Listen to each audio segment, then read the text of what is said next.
It is.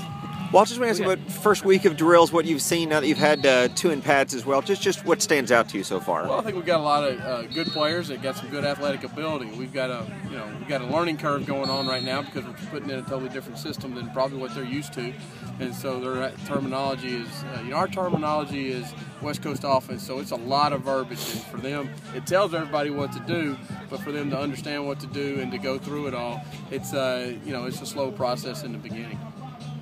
Coach, who stands out in your mind offensively right now? Well, I'd say Marcus Shaw's had a good fourth. I guess we're going in day 5 now, so Marcus Shaw's done really well. We've had Sean Price is starting to look good at times. Mario Montgomery and Andre Davis are looking good. So up front, we've got some guys that are coming off the ball and doing some good things for us. So we just, like I said, right now the communication's the biggest problem. Is one guy popping here, one guy popping there, missing an assignment and things like that.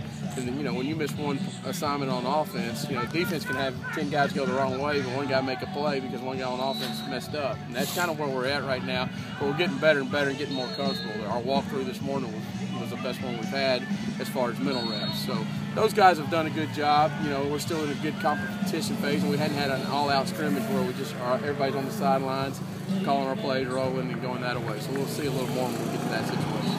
What is Shaw doing that stands out to you? Well, obviously in the passing game, he's an athletic guy that can get open and be a mismatch on backers, be a mismatch even on safety with his athletic ability. But what surprised me is how quickly he is learning our shifts in motion, and that's what we really got to have. I mean, that position, the tight end position is so critical in our offense as far as our shifts in motion and getting lined up and making sure guys are off the ball, on the ball, we're not in any illegal set or anything like that. And he is picking that stuff up quickly, and that's good for us to see.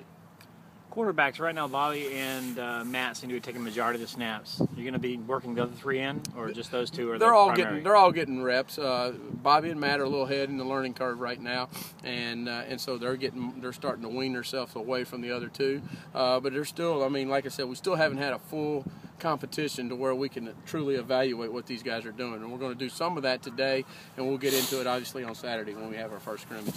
Well, on the O-line, I know you got, I think, 7 guys back that started games last year. Is it important for you to get a starting 5 and to start building the cohesion there this spring? No doubt. I'd love to be able to turn out 5 guys that we think we can count on, but it's like today we've got 2 out. So, it's just, they're not major injuries or dings, but, you've got to have 7 or 8 guys that can rotate in there and play. And there's some good football players here, and that's what's impressive.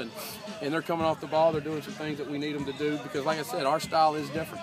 We're more of a downhill run team, and they're learning the techniques that come with that. So at times they're turning guys loose, but there is some talent here, and I'm excited about what we got up front.